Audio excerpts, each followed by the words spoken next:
इच्छा, आशा, अपेक्षा, आकांक्षा, यही सब मानव समाज के चालक होते नहीं। यदि कोई आपसे पूछे कि आप कौन, तो आपका उत्तर क्या होगा? विचार कीजिए।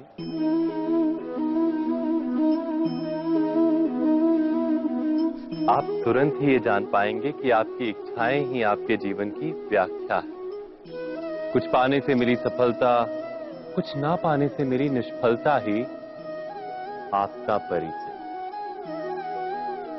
अधिकतर लोग ऐसे जीते हैं कि स्वयं भीतर से मरते रहते हैं, किंतु अपनी इच्छाओं को नहीं मार पाते। इच्छाएं उन्हें दौड़ाती हैं जिस प्रकार मृग तृष्णा मृग को दौड़ाती।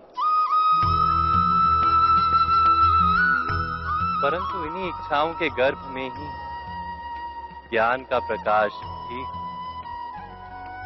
कैसे?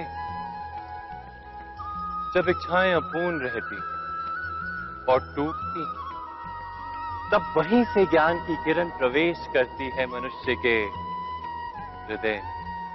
ना, ये कथा नहीं है केवल इच्छाओं के संघर्ष की, नहीं है केवल महत्वाकांक्षाओं से जन्म लेने वाले भयावह रक्तपात। ये कथा है इच्छाओं के गर्भ से उदित होते हुए ज्ञान की। मैं वासुदेव कृष्ण आप सभी को निमंत्रण देता हूं इस यात्रा पे चलने का, जो जीवन का मर्म सिखाएगी, मनुष्य का धर्म सिखाएगी, कीचड़ से उठकर कमल बनने का कर्म सिखाएगी। और इस यात्रा का नाम है महाभारत।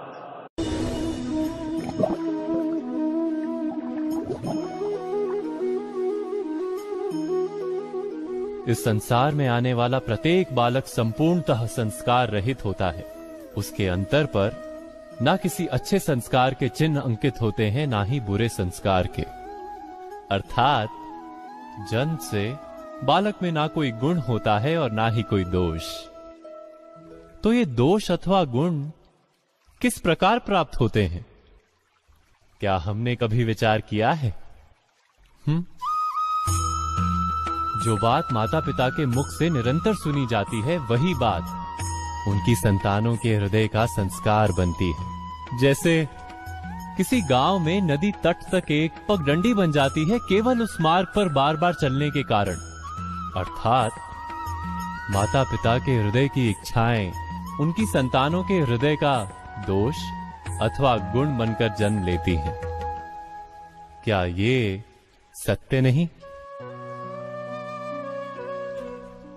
पर फिर भी जब उनकी संतानों में कोई दोष दिखाई देता है, तो माता पिता आश्चर्य और दुख से भर जाते। माता पिता का हृदय ये प्रश्न करता है कि उनकी संतानों में ये कुसंस्कार आए कहां से। सत्य तो यही है कि माता पिता अपनी संतानों को अनजाने में ही कुसंस्कार के बीज दे देते हैं, जो उनके संतानों की हृदय भूमि पर कुसंस्कार का वृक्ष बनकर उगता है। अर्थात अपनी संतानों को सुसंस्कारी और धर्ममय बनाने की आशा रखने वाले प्रत्येक माता पिता को प्रथम अपने हृदय की इच्छाओं पर अंकुश रखना क्या अनिवार्य नहीं?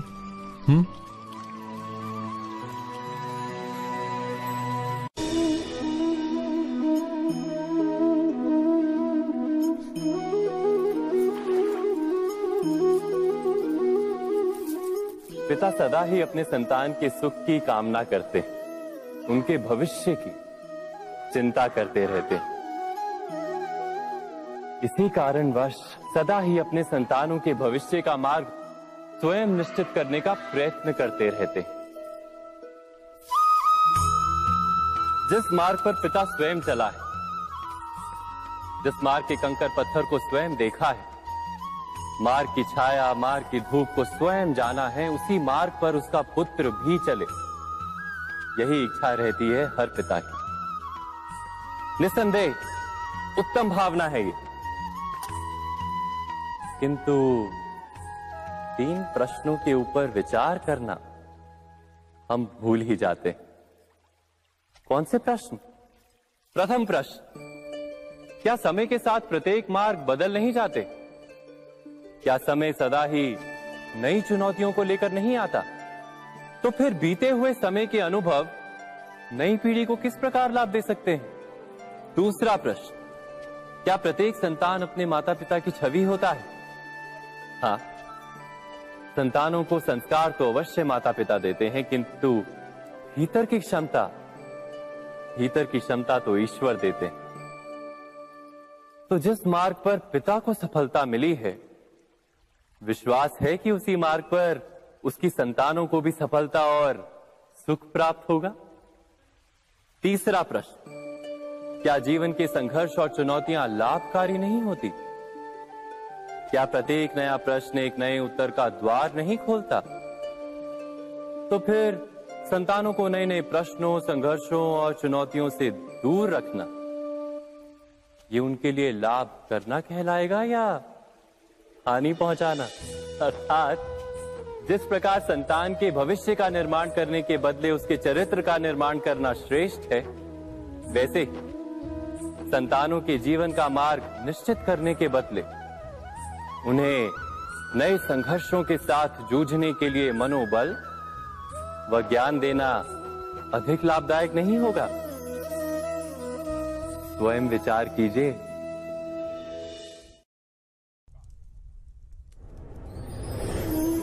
पूर्वजों की इच्छा, आशा, महत्वाकांक्षा, क्रोध, बैर, प्रतिशोध, यही सब आने वाली पीढ़ी की धरोहर बनते हैं।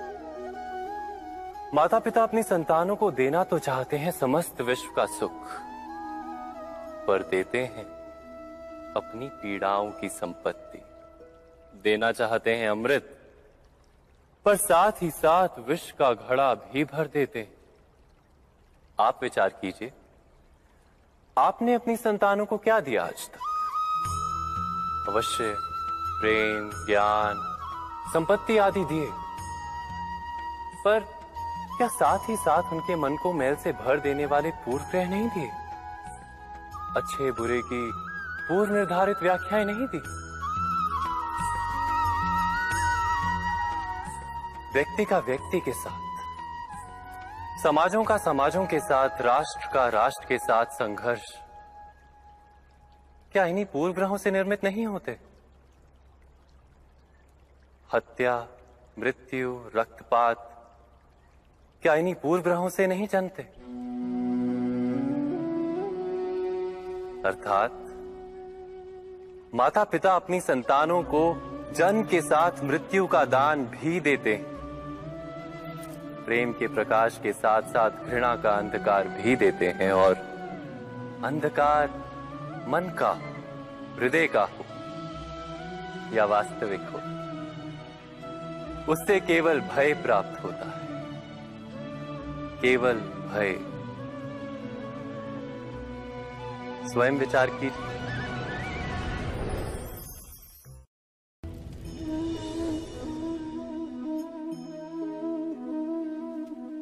मनुष्य का स्वभाव है कि वो स्वयं को, अपने परिवार को, अपनी संतानों को अधिकतम सुख प्राप्त हो ऐसी इच्छा रखता है। इसी कारण से हम सदा श्रम और कष्ट से अंतर रखते हैं, विश्राम और सुविधाओं को बढ़ाने का प्रयास करते हैं। स्वयं अपने जीवन का विचार कीजिए, क्या ये सत्य नहीं कि हम अपनी संतानों के लिए सदा ही विश्राम और सुविधा का आयोजन करते हैं? पर क्या कभी सोचा है केवल विश्राम से क्या लाभ प्राप्त होता है? केवल सुख और सुविधा जिन्हें प्राप्त हो, उनका जीवन कैसा होता है? शरीर जब श्रम करता है तो अधिक स्वस्थ बनता है, बुद्धि भी जब कठिन चुनौतियों का सामना करती है तो अधिक तेजस्वी बनती है। ये हम सबका अनुभव है, पर हम शायद ये भूल जाते हैं कि मन और आत्मा को जब कठिनाइयां प्राप्त होती हैं, तब वे भी अधिक बलवान होती हैं। अर्थात जब भी हम अपनी संतानों को श्रम और दुख से दूर रखने का प्रयास करते हैं, क्या वास्तव में उनके सुख का मार्ग बंद नहीं कर देते। स्वयं विचार कीजिए।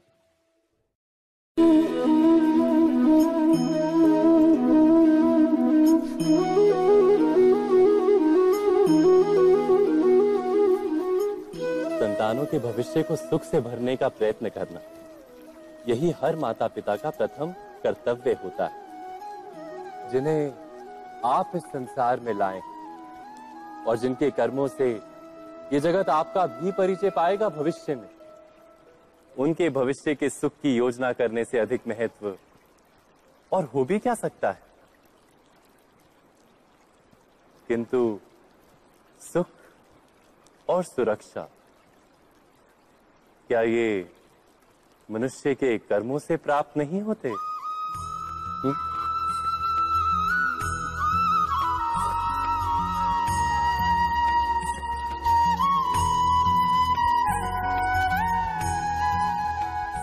माता पिता के दिए हुए अच्छे या बुरे संस्कार, उनकी दी हुई योग्य अथवा अयोग्य शिक्षा, क्या आज के सारे कर्मों का मूल नहीं? संस्कार और शिक्षा से बनता है मनुष्य का चरित्र, अर्थात माता पिता अपनी संतानों का जैसा चरित्र बनाते हैं, वैसा ही बनता है उनका भविष्य। किंतु फिर भी अधिकतर माता पिता अपनी संतानों का भविष्य सुरक्षित करने की चिंता में उनका चरित्र निर्माण का कार्य भूल ही जाते हैं। वस्तुतः जो माता पिता अपनी संतानों के भविष्य की चिंता करते हैं, उनकी संतानों को कोई लाभ नहीं होता। किंतु जो माता पिता अपने संतानों के भविष्य की नहीं, उनके चरित्र का निर्माण करते हैं, उन संतानों की प्रशस्ति समस्त संसार करता है। स्वयं विचार कीजिए।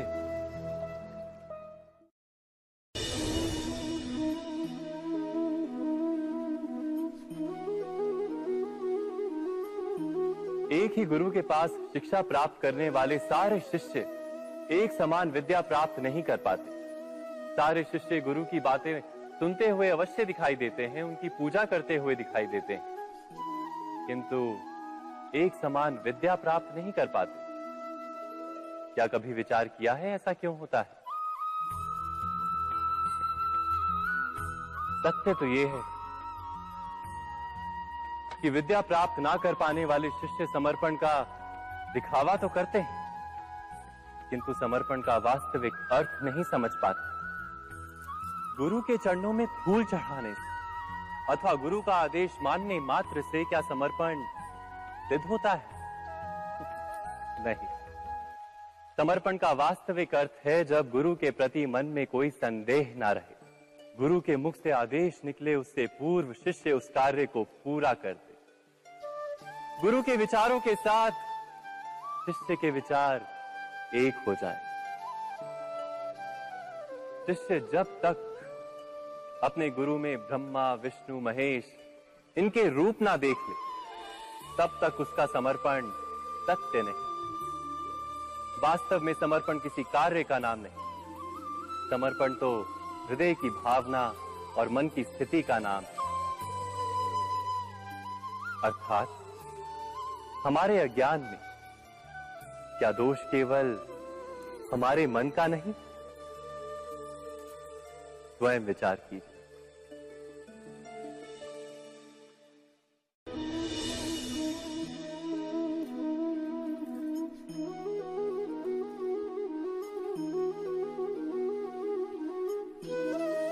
ज्ञान प्राप्ति सदा ही समर्पण से होती है, यह हम सब जानते हैं। किंतु समर्पण का वास्तविक महत्व क्या है? क्या हमने कभी विचार किया?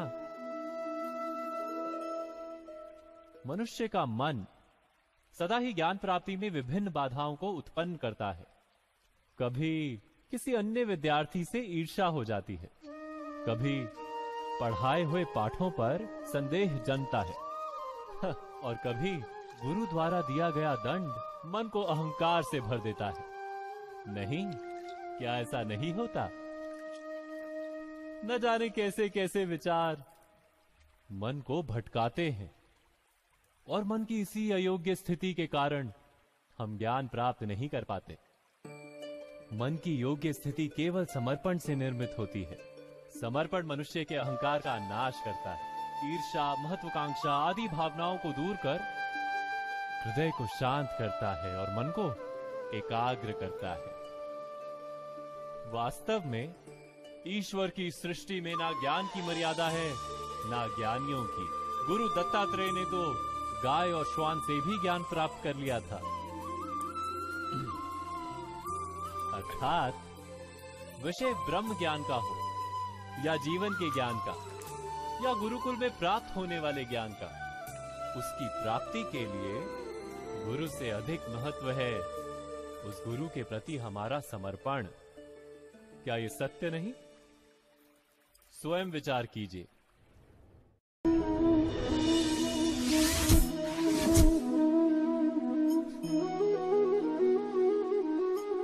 श्रेष्ठता का क्या अर्थ है? श्रेष्ठता का अर्थ है दूसरों से अधिक ज्ञान प्राप्त करना।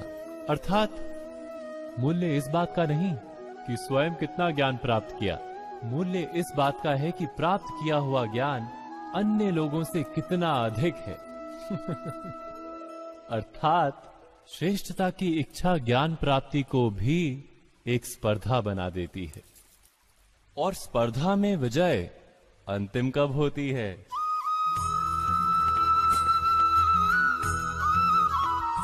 कुछ समय के लिए तो श्रेष्ठ बना जा सकता है, किंतु सदा के लिए कोई श्रेष्ठ नहीं रह पाता। फिर वही असंतोष, पीड़ा और संघर्ष जन्म लेता है। किंतु श्रेष्ठ बनने के बदले यदि उत्तम बनने का प्रयत्न करें तो क्या होगा? उत्तम का अर्थ है कि जितना प्राप्त करने योग्य है वो सब प्राप्त करना, किसी से अधिक पाने की इच्छा से नहीं, मात्र आत्मा की तृप्ति हेतु कुछ प्राप्त करना। उत्तम के मार्ग पर किसी अन्य से स्पर्धा नहीं होती, स्वयं अपने आप से स्पर्धा होती है। अर्थात उत्तम बनने का प्रयत्न करने वाले को देर अबेर सारा ज्ञान प्राप्त हो जाता है, बिना प्रयत्न के ही वो श्रेष्ठ बन जाता है।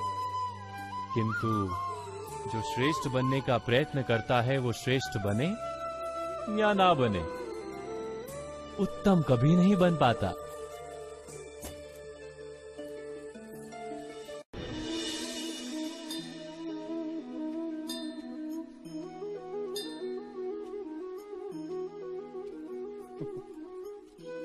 जब जब मनुष्य के सामने कोई विकट स्थिति आती है तो मनुष्य ईश्वर से प्रार्थना करता है, ईश्वर के समक्ष याचना करता है कि वो स्थिति से उभरे। किंतु इस प्रार्थना का वास्तविक रूप क्या है? क्या ये हमने कभी विचार किया है? प्रार्थना का अर्थ है अपनी सारी आशंकाएं, सारी चिंताएं, सारे संकल्प विकल्प, अपनी सारी योजनाएं ईश्वर के चरणों पर रख देना। अर्थात अपने कर्म का फल क्या होगा इसकी चिंता ना करके धर्म के अनुरूप कर्म करना, ईश्वर की योजना को अपनी नियति मानना, यही प्रार्थना है ना। किंतु ईश्वर की योजना को समझ पाना क्या संभव है?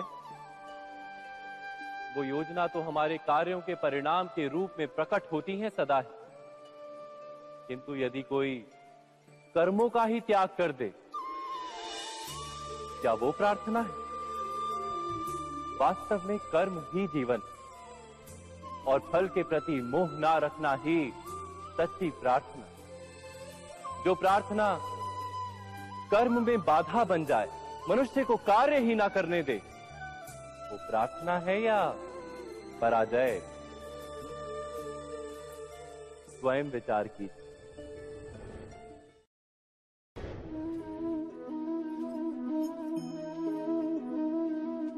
मनुष्य के जीवन का चालक है भय। मनुष्य सदा ही भय का कारण ढूंढ लेता है। जीवन में जिन मार्गों का हम चुनाव करते हैं वो चुनाव भी हम भय के कारण ही लेते हैं। किंतु क्या ये भय वास्तविक होता है? विचार कीजिए।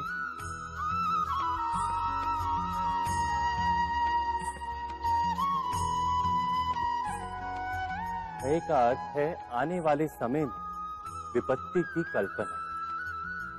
किंतु समय का स्वामी कौन?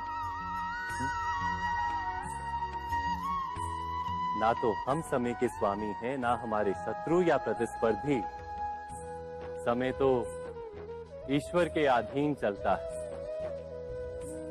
तो क्या यदि कोई आपको हानि पहुंचाने के लिए केवल योजना बनाता है, वो वास्तव में आपको हानि पहुंचा सकता है? नहीं।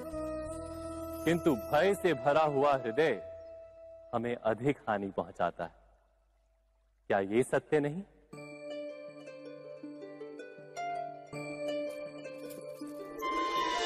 विपत्ति के समय भयभीत हृदय अयोग्य निर्णय करता है और विपत्ति को अधिक पीड़ादायक बनाता है। किंतु विश्वास से भरा हृदय विपत्ति के समय को भी सरलता से पार कर जाता है। अर्थात जिस कारण से मनुष्य हृदय में भय को स्थान देता है, भय ठीक उससे विपरीत कार्य करता है।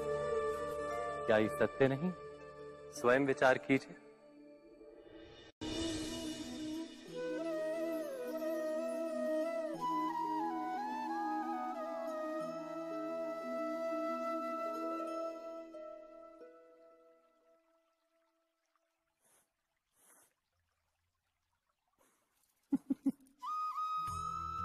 जीवन में आने वाले संघर्षों के लिए जब मनुष्य स्वयं को योग्य नहीं मानता, जब उसे अपने ही बल पर विश्वास नहीं रहता, तब वो सद्गुणों को त्याग कर दुर्गुणों को अपनाता है। वस्तुतः मनुष्य के जीवन में दुर्जनता जन्म ही तब लेती है जब उसके अंतर में आत्मविश्वास नहीं होता।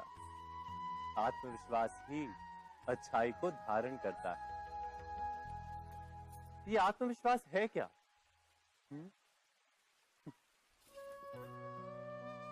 जब मनुष्य ये मानता है कि जीवन का संघर्ष उसे दुर्बल बनाता है, तो उसे अपने ऊपर विश्वास नहीं रहता। वो संघर्ष के पार जाने के बदले संघर्ष से छूटने के उपाय ढूंढने लगता है। किंतु जब वो ये समझता है कि ये संघर्ष उसे अधिक शक्तिशाली बनाते हैं, ठीक जैसे व्यायाम करने से देह की शक्ति बढ़ती, तो प्रत्येक संघर्ष के साथ उसका उत्साह बढ़ता है। अर्थात आत्मविश्वास और कुछ भी नहीं, मन की स्थिति, जीवन को देखने का दृष्टिकोण मात्र है।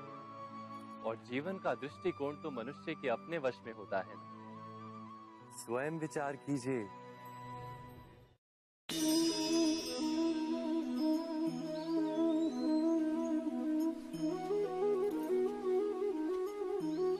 जब अपने किसी अच्छे कार्य के उत्तर में दुख प्राप्त होता है अथवा किसी को उसके दुष्ट कार्य में सुख मिलता है, तो मन अवश्य ये विचार करता है कि अच्छा कार्य करने का, धर्म के मार्ग पर चलने का तात्पर्य क्या है। पर दुष्ट आत्मा को क्या प्राप्त होता है ये भी देखिए। दुष्टता करने वाला हृदय सदा चंचल रहता है, अकुलाता रहता है। मन में सदा नए नए संघर्ष उत्पन्न होते हैं। अविश्वास उसे जीवन भर दौड़ाता है। क्या ये सुख? जबकि धर्म पे चलने वाला, अच्छा कार्य करने वाले, सच्चरित्र व्यक्ति का हृदय शांत रहता है। परिस्थितियां उसके जीवन के सुख में बाधा नहीं बनती। समाज में सम्मान और मन में संतोष रहता है सदा। अर्थात अच्छा बर्ताव भविष्य में किसी सुख का मार्ग नहीं। अच्छा बर्ताव स्वयं सुख, अथवा बुरा बर्ताव भविष्य में किसी दुख का मार्ग नहीं। अधर्म उसी क्षण दुख उत्पन्न करता है। धर्म से सुख नहीं, धर्म स्वयं सुख।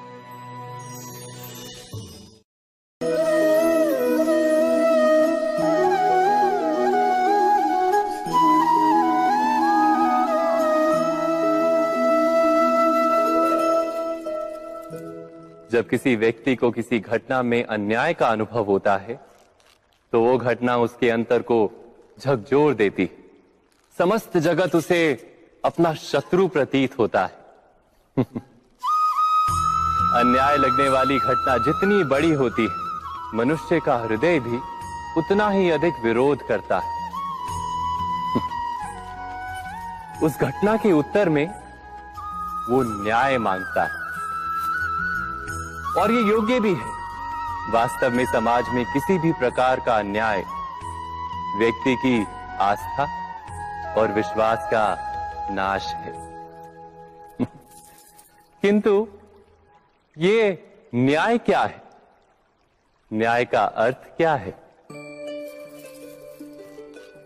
अन्याय करने वाले को अपने कार्य पर पश्चाताप हो और अन्याय भुगतने वाले के मन में फिर से विश्वास जगे समाज के प्रति। इतना ही अर्थ है ना न्याय का। किंतु जिसके हृदय में धर्म नहीं होता, वो न्याय को छोड़कर बैर और प्रतिशोध को अपनाता है। हिंसा के बदले प्रतिहिंसा की भावना लेकर चलता है। स्वयं भोगी हुई पीड़ा से कहीं अधिक पीड़ा देने का प्रयत्न करता है, और इस मार्ग पर चलते अन्याय को भुगतने वाला स्वयं अन्याय करने लगता है। शीघ्र ही वो अपराधी बन जाता है। अर्थात न्याय और प्रतिशोध के बीच बहुत कम अंतर होता है, और इसी अंतर का नाम है धर्म। क्या ये सत्य नहीं? स्वयं विचार कीजिए। व्यक्ति को जब उसके अपराध का दंड मिलता है, तब कभी कभी उस न्याय को देखकर मन कचोटता है। प्रश्न उठता है हृदय में कि जब वो अपराध हुआ था तब व्यक्ति भिन्न था।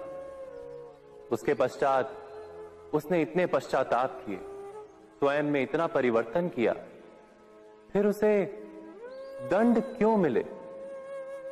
पर जहां आघात होता है वहां प्रत्याघात भी होता है। जैसा कर्म वैसा फल। यदि किसी को प्रेम दोगे तो सुख प्राप्त होगा, यदि किसी की हत्या करोगे तो मृत्यु दंड मिलेगा। जैसा कार्य वैसा ही न्याय। तो फिर प्रायश्चित और पश्चाताप का कोई मूल्य नहीं है?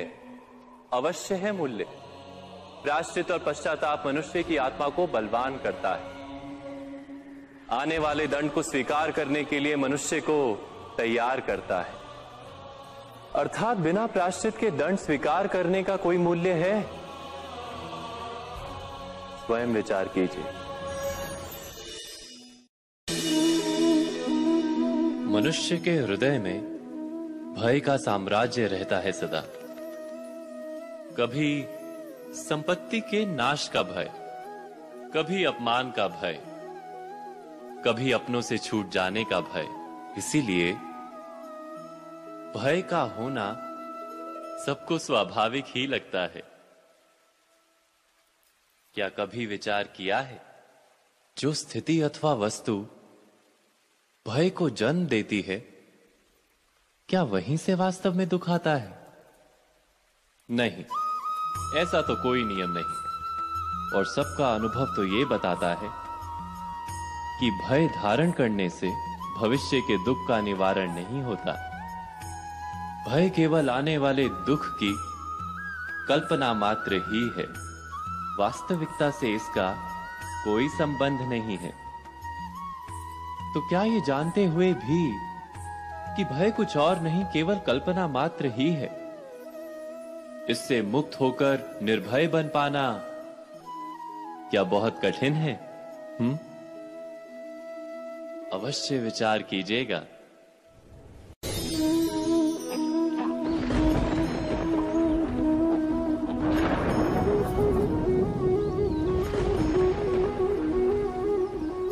सपनों और पूर्वाभासों के आधार पर हम भविष्य के सुख दुख की कल्पना करते हैं। भविष्य के दुख का कारण दूर करने के लिए हम आज योजना बनाते हैं। किंतु कल के संकट को आज निर्मूल करने से हमें लाभ मिलता है या हानि पहुंचती है, ये प्रश्न हम कभी नहीं करते। सत्य तो ये है कि संकट और उसका निवारण साथ जन से, व्यक्ति के लिए भी और सृष्टि के लिए भी। नहीं, आप अपने भूतकाल का स्मरण कीजिए, इतिहास को देखिए, आप तुरंत ही ये जान पाएंगे कि जब जब संकट आता है तब तब उसका निवारण करने वाली शक्ति भी जन्म लेती है। यही तो जगत का चलन है। वस्तुतः संकट ही शक्ति के जन्म का कारण है। प्रत्येक व्यक्ति जब संकट से निकलता है तो एक पद आगे बढ़ा होता है, अधिक चमकता है, आत्मविश्वास से अधिक भरा होता है, न केवल अपने लिए अपितु विश्व के लिए भी। क्या ये सत्य नहीं? वास्तव में संकट का जन्म है एक अवसर का जन्म, अपने आप को बदलने का अवसर, अपने विचारों को ऊंचाई पर करने का अवसर, अपनी आत्मा को बलवान और ज्ञान मंडित बनाने का अवसर। जो ये कर पाता है उसे कोई संकट नहीं होता, किंतु जो ये नहीं कर पाता वो तो स्वयं एक संकट है विश्व के लिए। विचार कीजिए।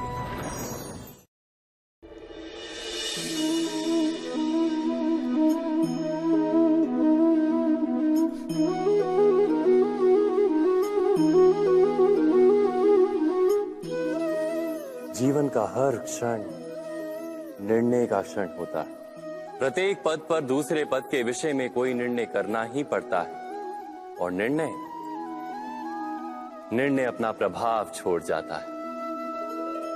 आज किए गए निर्णय भविष्य में सुख अथवा दुख निर्मित करते हैं, ना केवल अपने लिए, अपने परिवार के लिए भी, आने वाली पीढ़ियों के लिए भी। जब कोई दुविधा सामने आती है तो मन व्याकुल हो जाता है, अनिश्चय से भर जाता है। निर्णय का वो क्षण युद्ध बन जाता है और मन बन जाता है युद्ध भूमि। अधिकतर निर्णय हम दुविधा का उपाय करने के लिए नहीं, केवल मन को शांत करने के लिए लेते हैं। पर क्या कोई दौड़ते हुए भोजन कर सकता है? नहीं। तो क्या युद्ध से जूझता हुआ मन कोई योग्य निर्णय ले पाएगा? वास्तव में शांत मन से जब कोई निर्णय करता है तो अपने लिए सुखद भविष्य बनाता है, किंतु अपने मन को शांत करने के लिए जब कोई निर्णय करता है तो वो व्यक्ति भविष्य में अपने लिए कांटों भरा वृक्ष लगाता है। स्वयं विचार कीजिएगा।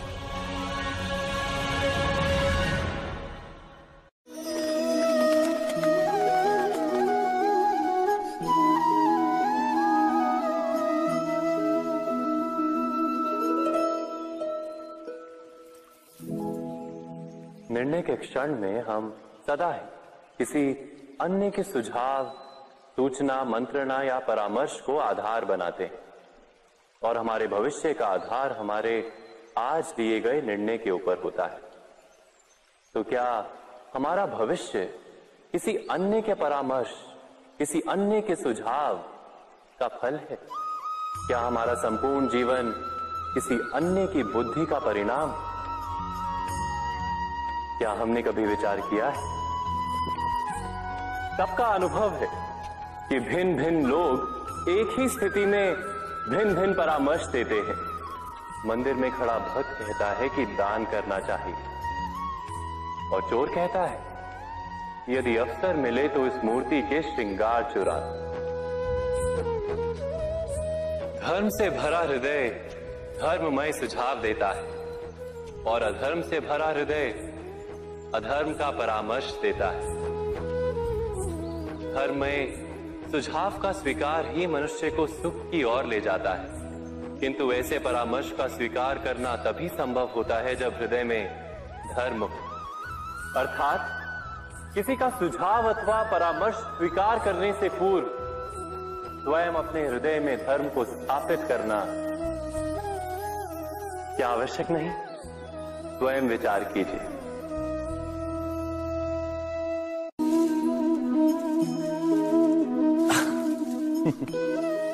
मनुष्य के सारे संबंधों का आधार है अपेक्षा। पति कैसा हो जो मेरा जीवन सुख और सुविधा से भर दे?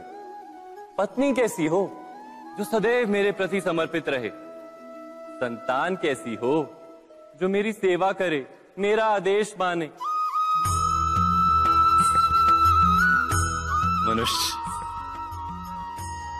मनुष्य उसी को प्रेम भी कर पाता है जो उसकी अपेक्षा पूर्ण करता है। और अपेक्षा की तो नियति है भंग होना।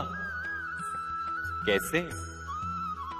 क्योंकि अपेक्षा मनुष्य के मस्तिष्क में जन्म लेती है। कोई अन्य व्यक्ति उसकी अपेक्षाओं के बारे में जान ही नहीं पाता। पूर्ण करने की प्रामाणिक इच्छा हो तब भी कोई मनुष्य किसी की अपेक्षाओं को पूर्ण नहीं कर पाता। और वहां से जन्म लेता है संघर्ष।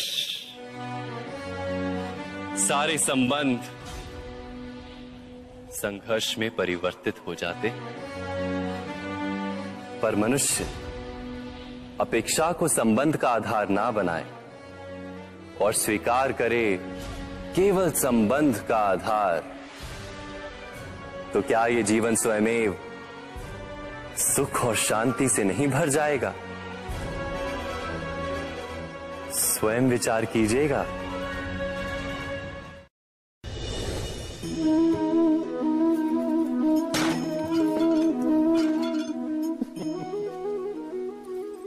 कभी कभी कोई घटना मनुष्य के जीवन की सारी योजनाओं को तोड़ देती और मनुष्य उस आघात को अपने जीवन का केंद्र मान लेता। पर क्या भविष्य मनुष्य की योजनाओं के आधार पर निर्मित होते हैं? नहीं। जिस प्रकार किसी ऊंचे पर्वत पर सर्वप्रथम चढ़ने वाला उस पर्वत की तलाई में बैठकर जो योजना बनाता है, क्या वही योजना उसे उस पर्वत की चोटी तक पहुंचाती है? नहीं। वास्तव में वो जैसे जैसे ऊपर चढ़ता है वैसे वैसे उसे नई नई चुनौतियां, नई नई विडंबनाएं, नए नए अवरोध मिलते हैं। प्रत्येक पद पर वो अपने अगले पद का निर्णय करता है। प्रत्येक पद पर उसे अपनी योजनाओं को बदलना पड़ता है। कहीं पुरानी योजना उसे खाई में ना ढकेल दे।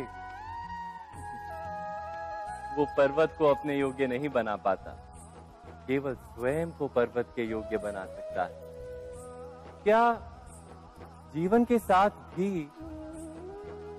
ऐसा ही नहीं? जब मनुष्य जीवन में किसी एक चुनौती को, एक अवरोध को अपने जीवन का केंद्र मान लेता है, अपने जीवन की गति को ही रोक देता है, तो वो अपने जीवन में सफल नहीं बन पाता और ना ही सुख और शांति प्राप्त कर पाता। अर्थात जीवन को अपने योग्य बनाने के बदले स्वयं अपने को जीवन के योग्य बनाना ही सफलता और सुख का एकमात्र मार्ग नहीं?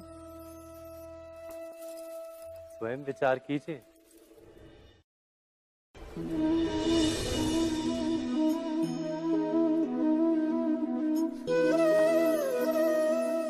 सत्ता की लालसा सबके हृदय को घेरे रहती है। प्रत्येक व्यक्ति अपना एक राष्ट्र निर्मित करने का प्रयत्न अवश्य करता है। फिर वो राष्ट्र कुरु राष्ट्र की भांति बहुत बड़ा हो या फिर अपने परिवार तक सीमित हो, वो सत्ता प्राप्त करने का प्रयास अवश्य करता है। किंतु सत्ता का वास्तविक रूप क्या है? क्या हमने कभी विचार किया है? एक मनुष्य जितने अधिक लोगों के जीवन को प्रभावित कर सके, जितने अधिक लोगों के जीवन की स्वतंत्रता पर अंकुश रख सके, उतनी ही अधिक सत्ता का अनुभव करता है वो। सत्ता का वास्तविक रूप ही है अन्य के जीवन पर स्वयं का प्रभाव। किंतु क्या वास्तविक प्रभाव प्रेम, दया, करुणा और धर्म से निर्मित नहीं होता? जब भी मनुष्य कठोरता और अधर्म से सत्ता प्राप्त करने का प्रयत्न करता है, तब वो दूसरों के हृदय में विरोध अथवा विद्रोह को जन्म देता है। और परिणाम कुछ इस प्रकार। हाँ, कुछ समय के लिए वो स्वयं को प्रभावी और शक्तिशाली अवश्य पाता है, किंतु वो वास्तविक सत्ता नहीं। यही कारण है कि भृगु और वशिष्ठ जैसे ऋषियों की आज भी पूजा की जाती है, रावण और हिरण्यकश्यप की नहीं। इस पर तो आप विचार अवश्य करें। सत्य कहा ना।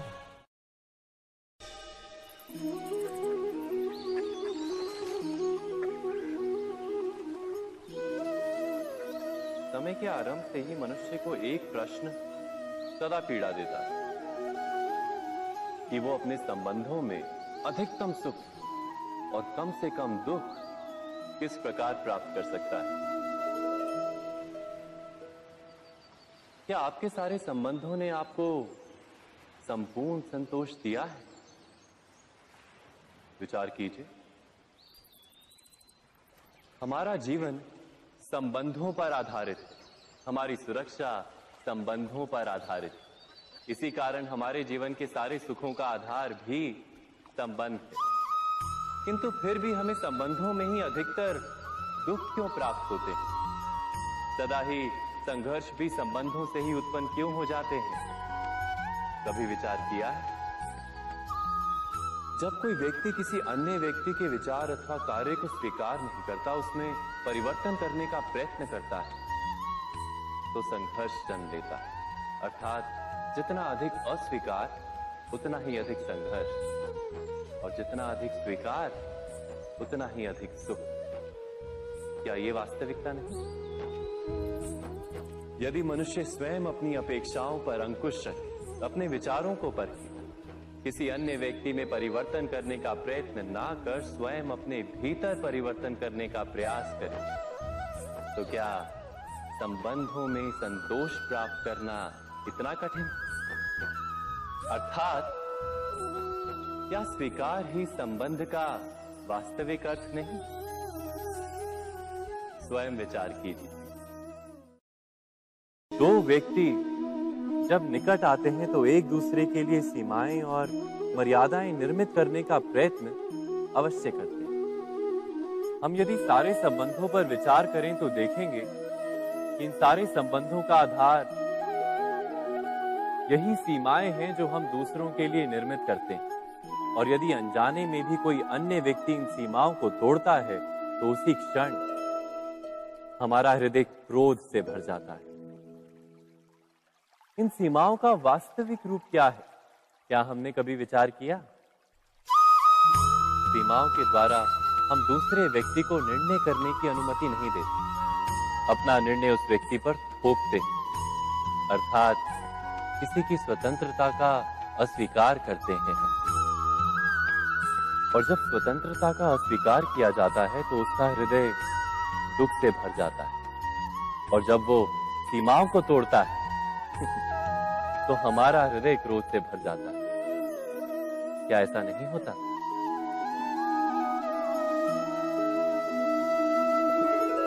पर यदि एक दूसरे की स्वतंत्रता का सम्मान किया जाए तो किसी मर्यादाओं या सीमाओं की आवश्यकता ही नहीं होती। अर्थात जिस प्रकार स्वीकार किसी संबंध का देह है, क्या वैसे ही स्वतंत्रता किसी संबंध की आत्मा नहीं? स्वयं विचार कीजिए।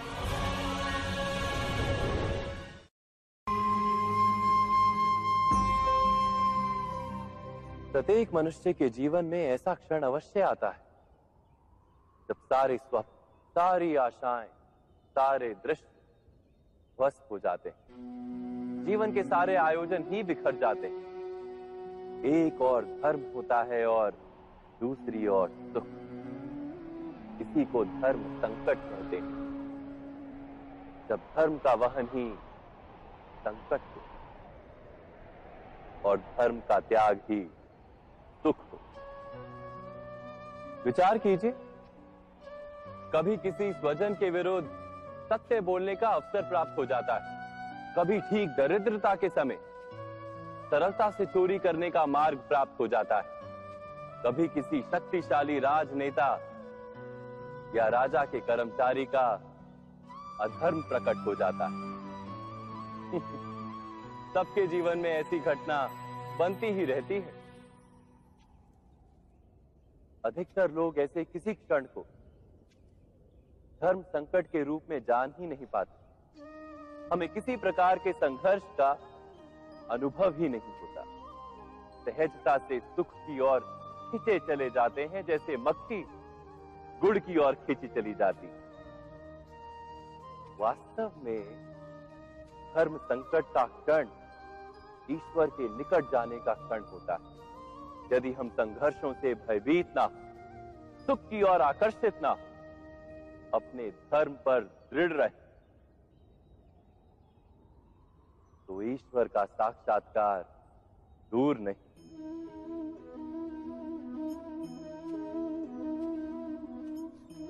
पवन से युद्ध करने वाला पत्ता यदि पेड़ से गिरता है तो भी आकाश की ओर उठता है।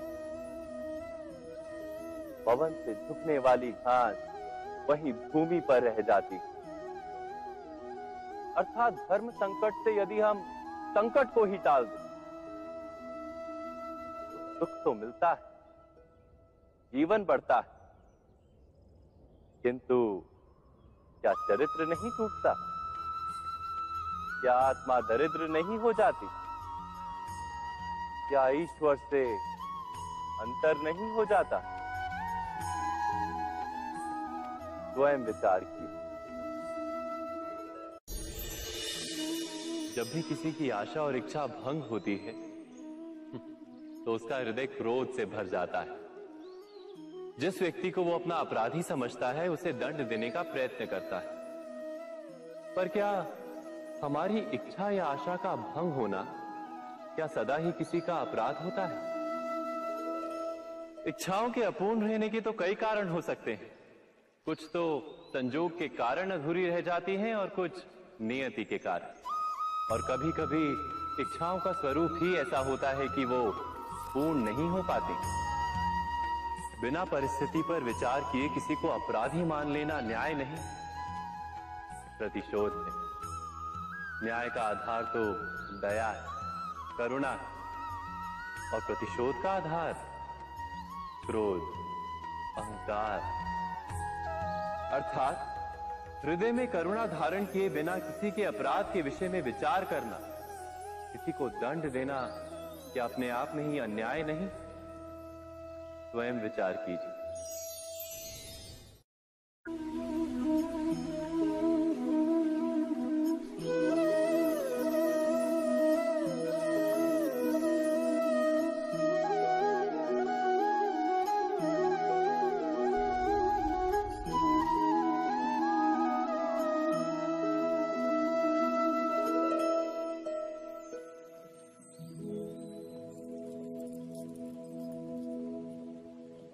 भविष्य के आधार पर सब आज का निर्णय लेना चाहते हैं। भविष्य में सुख मिले, भविष्य सुरक्षित हो, ऐसे निर्णय आज लेने का प्रयत्न रहता है सबका। आप अपने जीवन को देखिए। क्या आपके अधिकतर निर्णय के पीछे भविष्य का विचार नहीं होता? और हो भी क्यों ना। अपने जीवन को सरल और सुखमय बनाने का प्रयत्न करने का अधिकार सबका है। पर भविष्य तो कोई नहीं जानता, केवल कल्पना ही की जा सकती है। तो जीवन के सारे महत्वपूर्ण निर्णय कल्पनाओं के आधार पर ही करते हैं हम। क्या निर्णय करने का कोई तीसरा मार्ग हो सकता है? विचार कीजिए। सारे सुखों का आधार धर्म है और वो धर्म मनुष्य के हृदय में बसता है।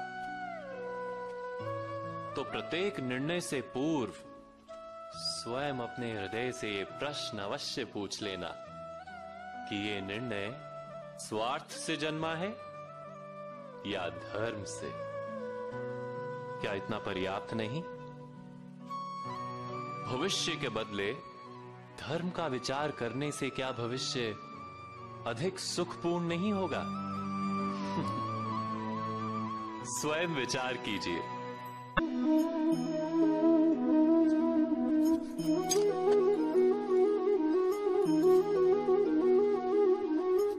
भविष्य का दूसरा नाम है संघर्ष।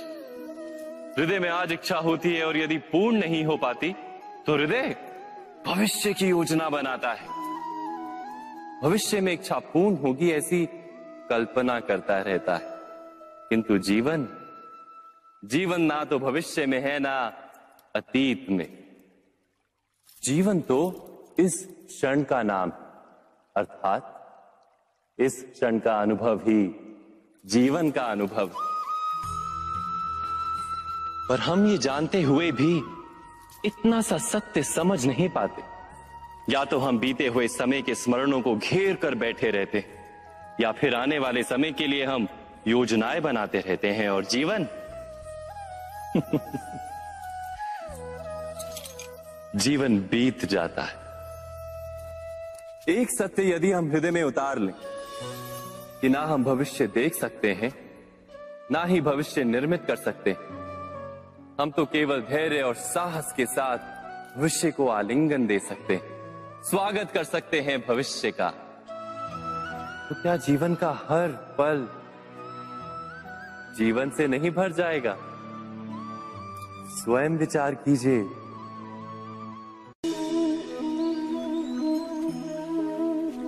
सबके जीवन में ऐसा प्रसंग अवश्य आता है कि सत्य कहने का निश्चय होता है हृदय में, किंतु मुख से सत्य निकल नहीं पाता। कोई भय मन को घेर लेता है। किसी घटना अथवा प्रसंग के बारे में बात करना, या फिर स्वयं से कोई भूल हो जाए उसके बारे में कुछ बोलना, क्या ये सत्य है? नहीं, ये तो केवल तथ्य है।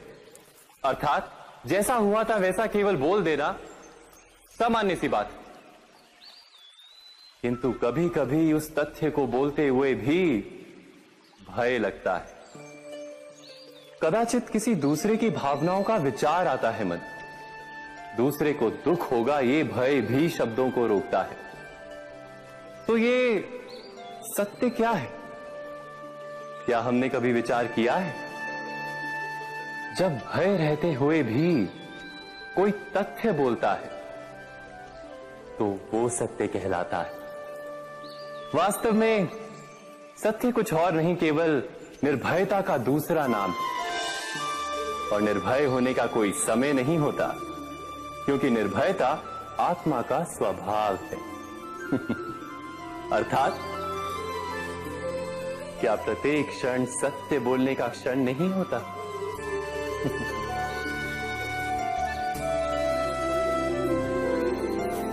स्वयं विचार कीजिए।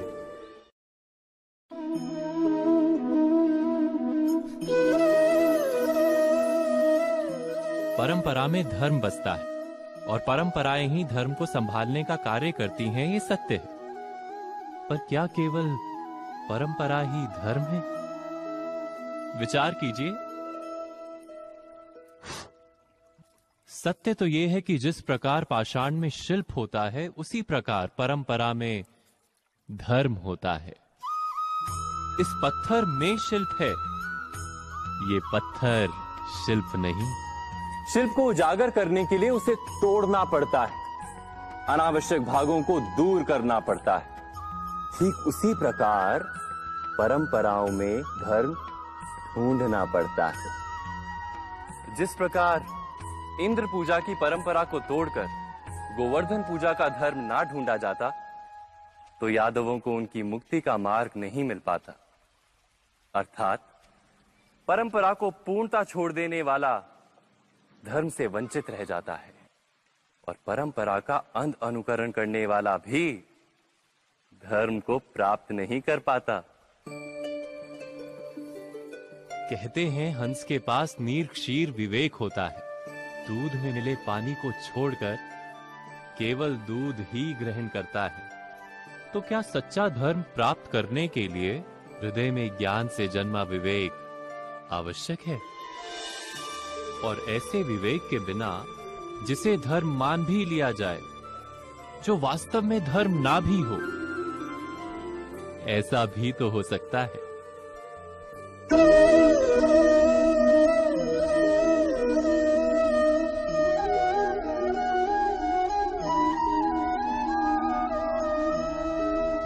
महाभारत का ये युद्ध, महाभारत की ये कथा अनेक सत्यों को प्रस्थापित करती है।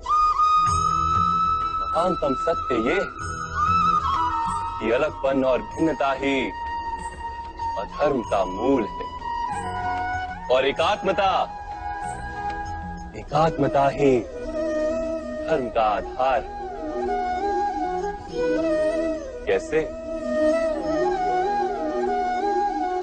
स्वयं विचार कीजिए। मनुष्य का हृदय सुख की आशाओं से, सत्ता और संपत्ति की इच्छाओं से घिरा रहता है सदा।